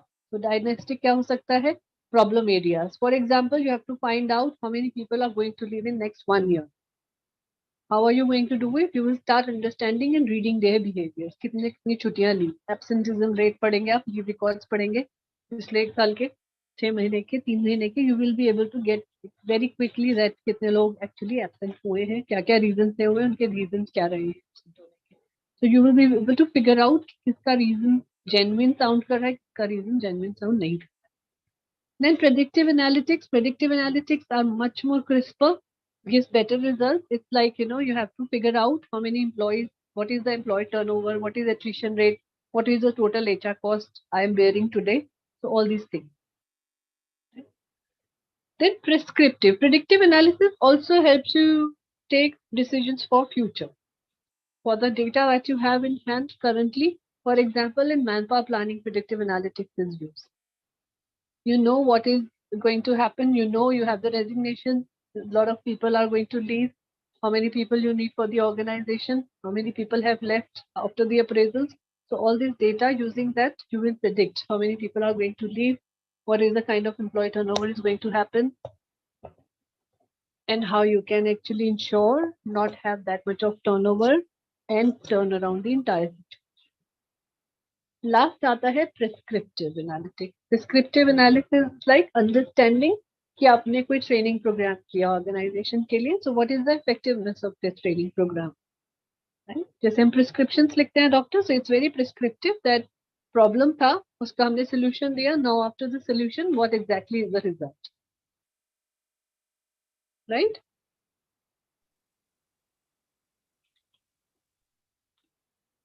Now these are few that we use on day-to-day basis in various parts of organizations, different kind of analytics that is done in HR. Number one is recruitment. In recruitment, what are the kind of analysis that we do? सबसे पहला है head count. So you get to know how many people are there in your organization, in which department, what exactly are they doing. So completely only about head count, you can easily get to know from your data that you have. Right? Second is demographics. So you can easily find out what kind of demographic each person has. किस तरीके का education level, कितना employee service total, कितना साल का experience है, what is their age, average age निकालना होगा तो. So all these things you can do easily. And that has been going on since many years. Not really something new that HR has actually taken over, but it's just that now you can use these analytics in taking good decisions for your organization. Then time to hire, how much time it took for every hire to happen in the organization, you can easily calculate and find out that. How do we do that? So we find out how much is the average number of days between when a job is posted and when the candidate accepted the offer.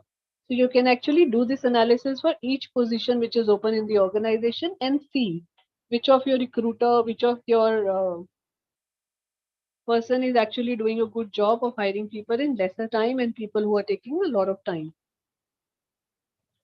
Then acceptance rate, you can easily find out number of offer letters you have released from your organization and how many people have actually accepted it. Right? Again, easy है, इसमें कुछ बहुत ज़्यादा rocket science नहीं है पता करने में, just that your data should be there. Data नहीं होगा organization के अंदर, if you're not creating a complete database of all the things that is required, then it is obviously going to be a very difficult task. That is why every organization is working on any software technology, or at least minimum what they are using is the Excel sheets to gather data. Then next is cost per hire. Recruitment के लिए very important source. It's very important that every organization should know and be aware about that every hiring that you're doing in the organization, what is the cost per hire.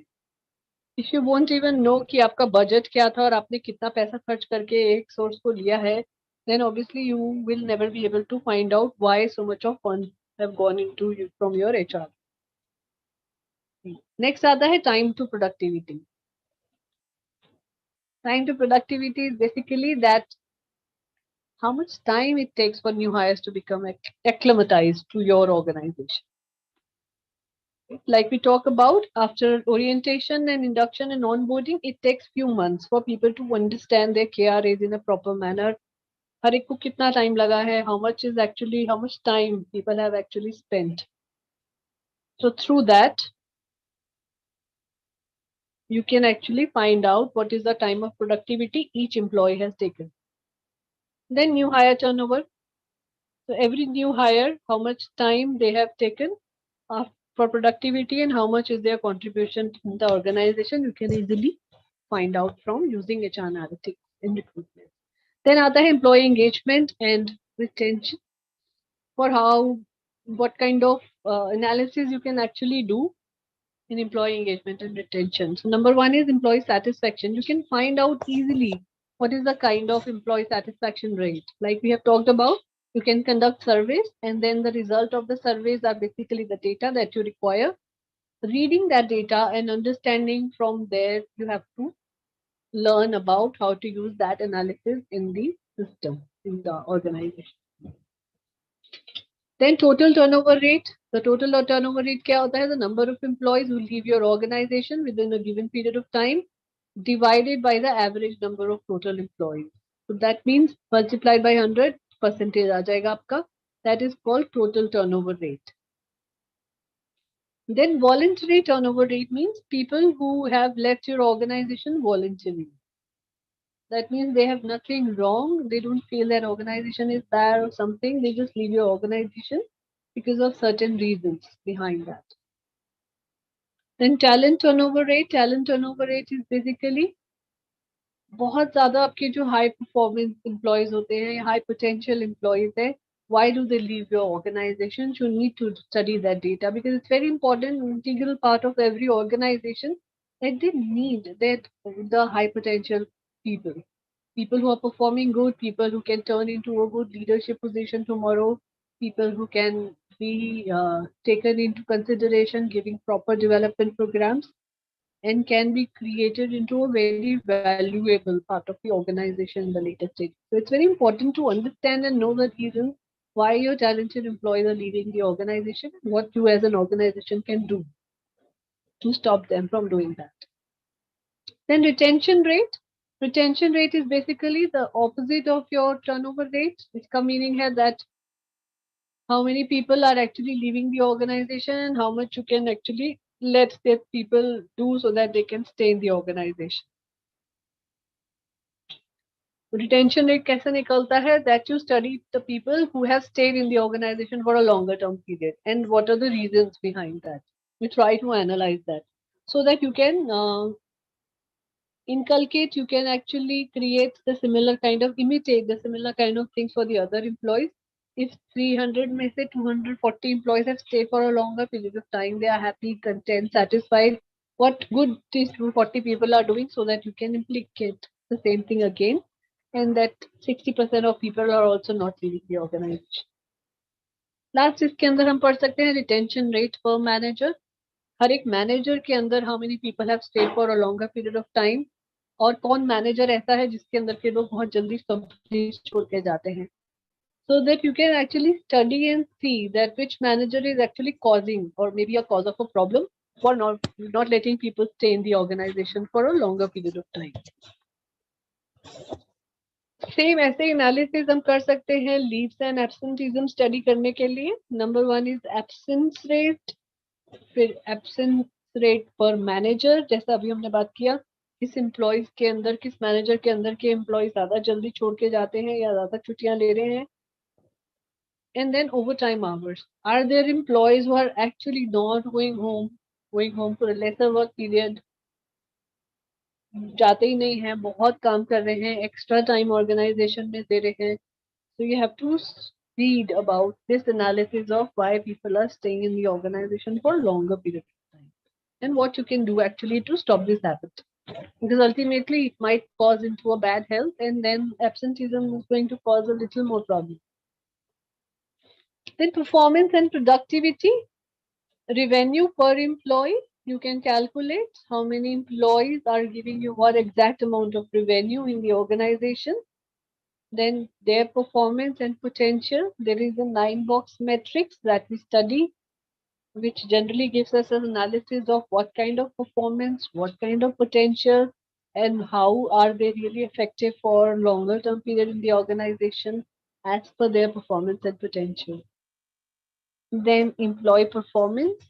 You can easily through your data can track employee performances, peer reviews करके, assessments करके, या normal जो हमारा performance management system है उसको properly से करके, that also gives. So performance management system done effectively is a very good HR analytics source that can become. Then goal tracking. If your performance management software includes goal tracking, it's wonderful. There are many softwares which are available. They can track the goal from the very first day that the person has been incorporated into the organization. They can see that what kind of task. It's just that data has to be fed into the system, because the system can only read the data which is being fed. If you're not feeding the information every day or on a required time period, then obviously the data is not going to bring out the result. And that is when a lot of organizations start actually working on analytics which are not correct, purely because the data and information that was supposed to be fed in the system was not being done in a proper manner. Then last is company performance. You can actually see what kind of employees are performing, who are really engaged, who are really valuable to the organization, and you can easily do a predictive or prescriptive analysis of how organization's performance is going to be. Next function, that is where we can study about HR analytics, is training and development. So we can talk about training expense per employee. पूरे साल भर में कितने programme attend कराए हमने, उसको क्या क्या उसका खर्चा हुआ, what exactly is that employee has spent on training or employee company has spent on that particular employee, and we can easily find out that training expense per employee kitna tha. Then training completion rate, that means number of employees who completed a given training divided by the total number of employees, then multiplied by 100. Right? How many people attended the training program, how many actually completed, and how many who left the training in between. So you will have a percentage. So you will get to know easily that किस तरीके के training programs are more successful in organization, what are the reasons for failure, how you can make them more engaged, incorporated in a different manner so that it can give better results. फिर time to completion, हर एक training को complete करने में कितना time लग रहा है employee को. This is basically for those training which are self driven largely that you have created modules for LMS based है, आप individual involved नहीं है, pre-recorded sessions है, you just give timelines to people to complete these trainings because it is essential part of their learning in the organization. So you can easily see from these analysis, using this analysis, how many people have actually completed, done what, completion में कितना time लिया, all those things easily studied.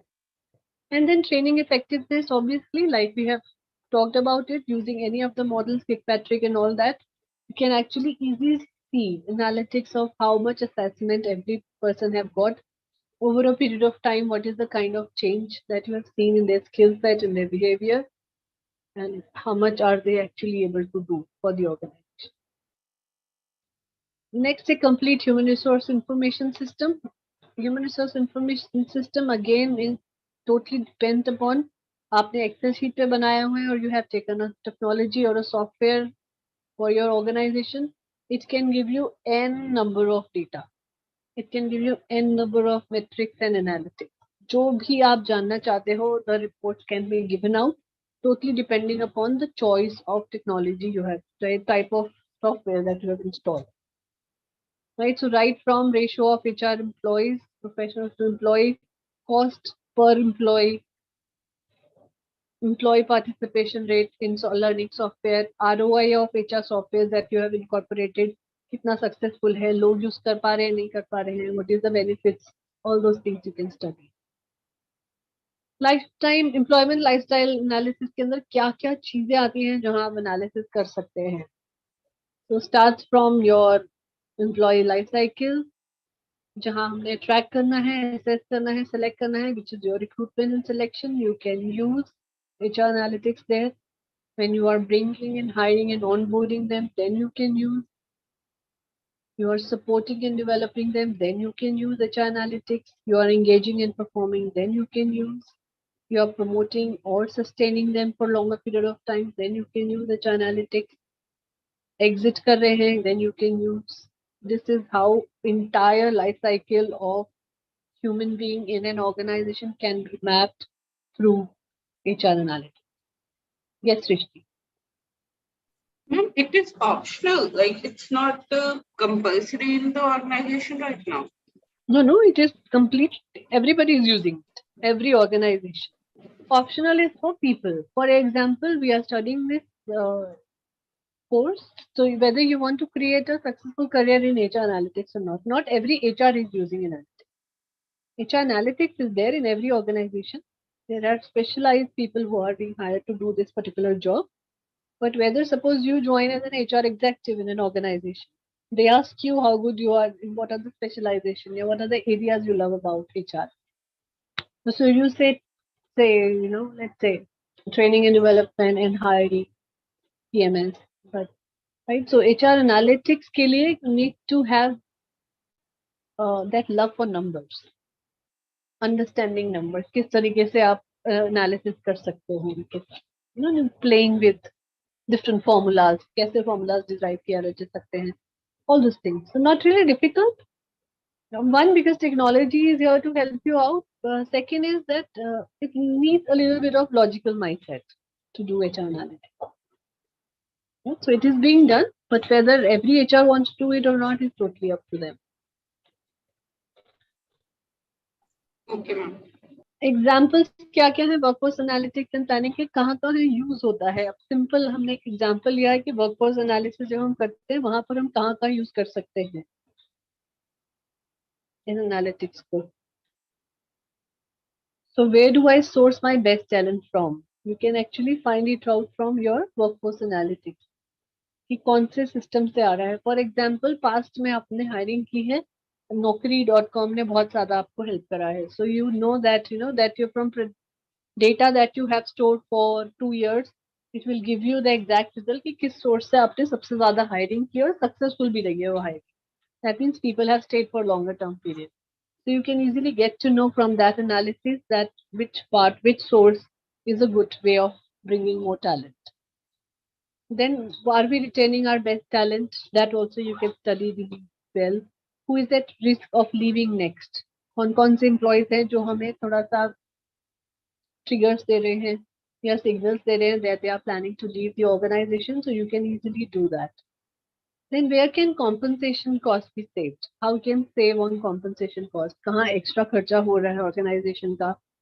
What are the things from where you can save? If people are using too much of things on travel, how you can save that cost and bring more online sessions into this so that a lot of online meetings are happening. So your travel cost is saved. So that means your compensation cost is also saved, right? And yes, knowing why are people leaving is very easy to learn that from data analytics.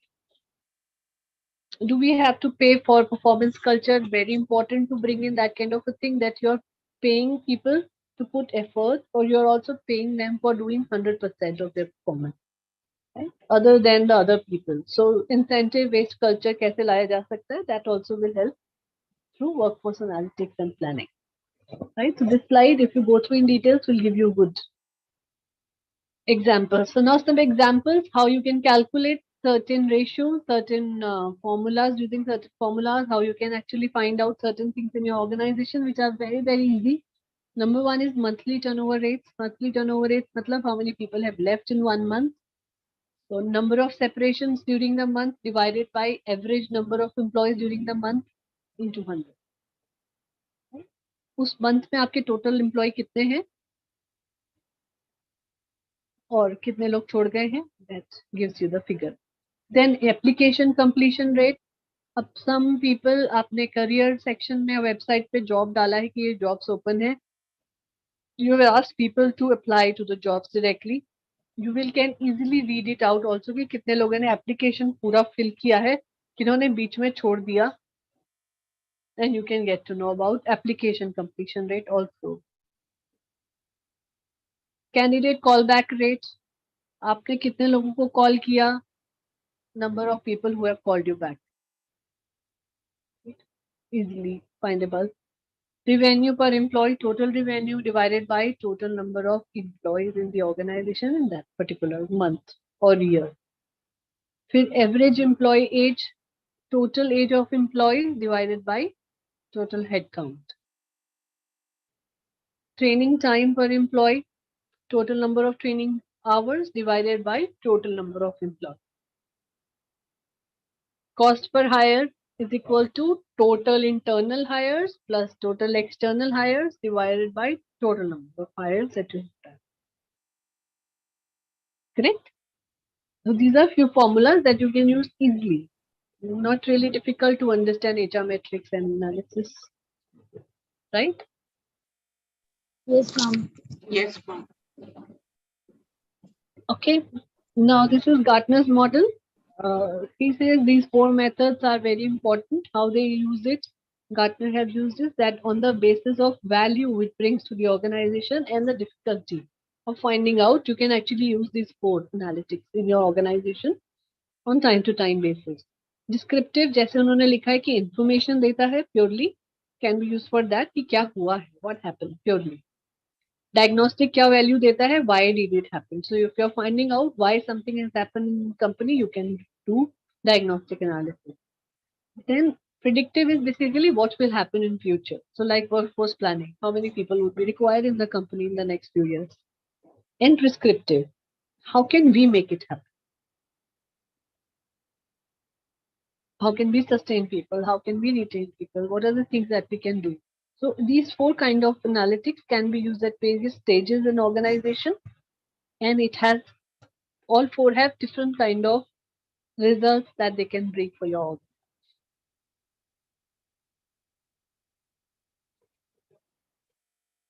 Another model is basically journey to thing, not model, it is basically journey to HR analytics. कौन से phases होते हैं? All 5 phases of HR analytics. Number 1 is justification.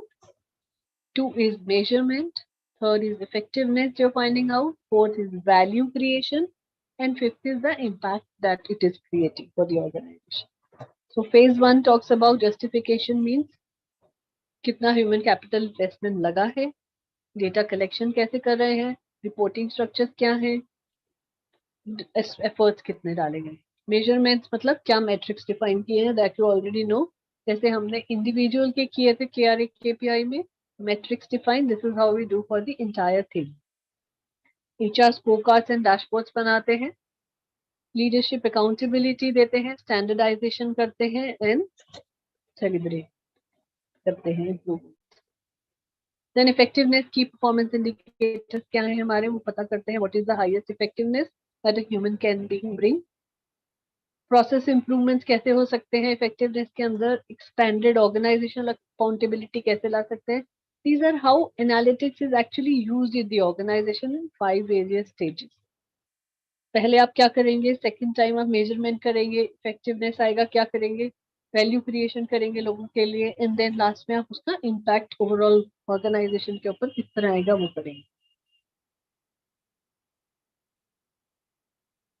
This is 9 model metrics. 9 model metrics is a very, very important metrics of performance measurement for any organization. It can easily give you the results if you want to segregate employees. कौन average है, कौन poor है, कौन high star है. So succession planning में we can actually use. You can use for people to create their career path in the organization. So one metric का size says that potential, कितना potential है human being के अंदर, any employee के अंदर, and नीचे वाला metric दिखाता है performance. So how much is the performance ratio of that person on a day-to-day basis or monthly basis. So red zone में जो भी आते हैं, these are not really very good people, these are average performers. सबसे low जो है, जो potential भी low है, performance भी low है, is basically the people who are at risk. Generally company छोड़ देते हैं, निकाले जाते हैं. Inconsistent player, जो potential है पर काम नहीं करते. क्यों? कोई problems है. What are the areas where they are low? Then you have to tease it out. You can easily find a good performance improvement plan for these people because potential है अच्छा, but they are not able to perform. That means they are in a wrong job or they have not understood their KRA KPI. This average performer नीचे is low potential but good performance. That means potential नहीं है पर वो कुछ भी करके अपना काम कर लेता है, employee, right? So these are again people you can work on for some time period. You can actually improve them for a period of time and see whether they can actually grow. Usually these 3 categories पे बहुत ज़्यादा companies पैसा नहीं लगाते in terms of training and development because they know these people might not bring in too much of value. और जब हम उसकी बात करते हैं lay off की या let people go from the organization, these are the 3 areas of red which generally leave the organization or asked to leave the. फिर आता है yellow. Yellow is a good sign where potential is high but performance is low because sometimes they are in a wrong job. Potential gems है, very high potential, but somehow their performance in those areas are not improving. So what you do is you do cross-functional movement. उस function से निकाल के दूसरे function में डाल के देखते हैं. You do trial and error, see whether they are really performing in other jobs or not. Then you can find out. Then core players are moderate potential and moderate performance. So यही है जो जिसकी वजह से organization लंबे समय तक चलती है because these people come every day, disciplined होते हैं, average employee होते हैं, ठीक से काम भी करना आता है, performance भी ठीक होती है. So these people are generally core players. Then solid performers, high performer, low potential. Generally ऐसा होता नहीं है, बहुत कम एम्प्लॉयज के अंदर ऐसा होता है कि पोटेंशियल नहीं है फिर हाई परफॉर्मेंस आ रही है. But some people are really good at their charisma, performance बहुत हाई ले जाते हैं चाहे potential होता है या नहीं होता है. Right? For example, selling skills बहुत अच्छे से नहीं आता है, but because charismatic personality है, लोगों से बातचीत बहुत अच्छा करना आता है, so they generally do the performance in a very high manner. फिर greens आते हैं. Greens are the people generally companies look up to in terms of giving succession planning, means putting them into a good higher positions in the organizations. So these are high potentials, moderate performers, yeah, moderate potential, high performer, or star. That means both the things are really, really good. So this is how 9 matrix model helps in understanding the performance and potential. It's basically a next step after the performance management system is done. Then you put all the employees into this model and see which people are really, really good and valuable for your organization for longer term period. इसका ही दूसरा रूप है GE machinery and matrix mold, similar to what you studied earlier. इसका थोड़ा सा changed रूप. Like you talked about stars and all that thing, इसके अंदर इनको कुछ नाम दिया हुआ है. So subliminal artists कहते हैं people who are not performing, people in dilemma, people who are rebus, effectiveness कमजोर है, some people are persistent experts, highly influential artists, tribal staff, prospective leaders. So this is how you can actually give them names. ये छोड़ देते हैं. Last slide. Okay, so 4 C's data analytics maturity model क्या कहता है? इसमें 4 C's हैं. So C's के basis पर हम कंपनी में चलते हैं. Number 1 is collection of data. So you have data that you collect. It can be employee data, hiring data, organization surveys, different competencies, attrition का data, exit interview या external data. Then you connect.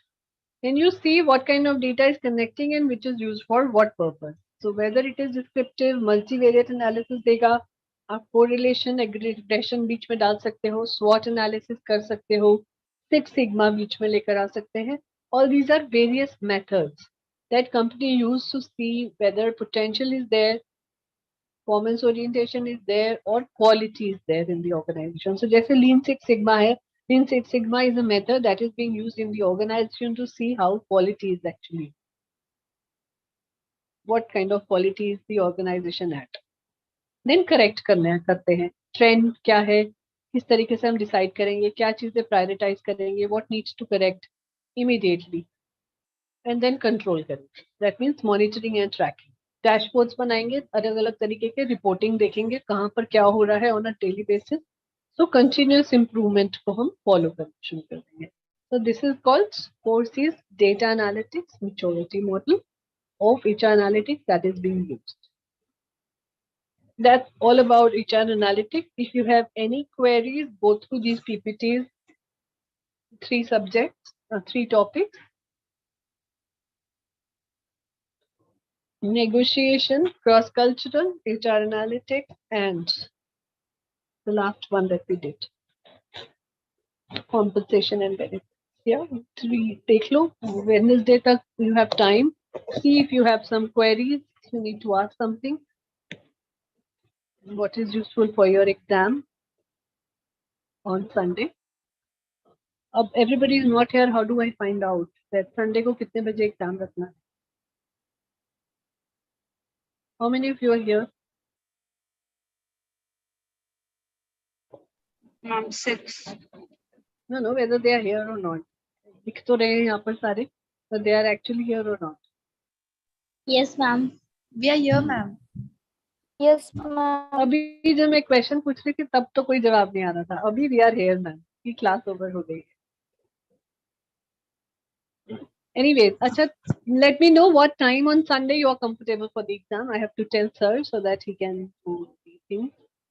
9:30 is good. Morning, Sunday morning, 9:30, 17th April.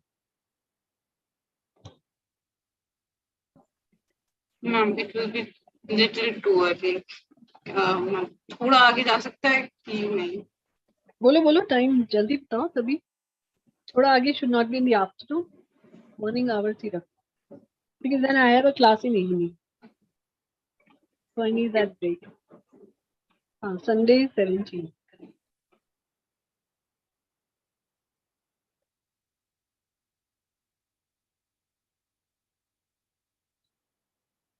Around 10:15 we can start.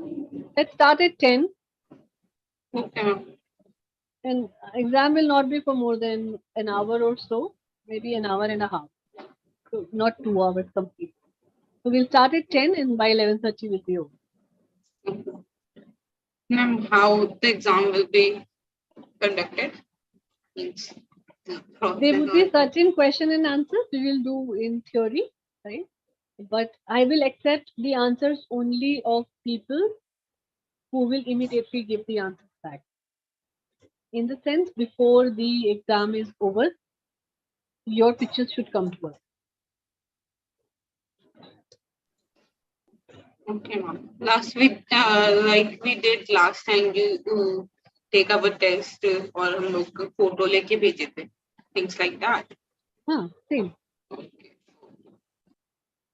Right? So written exam of 45 minutes and rest 45 minutes would be case study or question answers, where Hardik sir will be there, I will be there, and then we are calling another fellow from corporate, rich experience. He can ask any question. So I don't know what he's going for. He knows the content, what we have studied, and he will come and ask questions. Only on the day. Okay, ma'am. Right? So that is the reason why timing is important. So from 10 to 11, we will do our exam, and 11 to 11:30, we will invite him so that he can be here. All right, everybody? Understood the pattern? Yes, ma'am. Right? So 10 a.m. sharp, we'll start. All right, best wishes. And if you want to go through, you need some extra class, let me know on Monday by Monday. So that means by tomorrow, because I'll have to inform sir at least a day in advance. You can do extra class either on Wednesday or Thursday, same, 7 to 8. एक ही घंटे की करेंगे, we're not going with it. Okay, ma'am. But I think class करी मतलब बस question answer session के लिए I think ma'am we have to conduct. Yes, So कर ma'am. लेते हैं. Let's keep the class then, right? So let's start at 7 o'clock Wednesday. I'll tell sir everything so that you are there. So 7 to 8, 1 hour we will do. You prepare your questions, what you have in mind. Wherever, in whatever topics you have doubts, just let's clear those doubts. Right? You want Hardik sir to be there in that class? Yes, ma'am. No problem. I'll ask him if he can be there so that both of us can answer, because certain topics that he has taken, he might be more valuable for having him. Right? So I'll ask him if he can be there. Okay. All right. Thank you, ma'am. Good Thank you night. so much for attending. Thank you so much for everything. It was wonderful sessions with every one of you. Thank you so much, ma'am. Thank you. Bye-bye.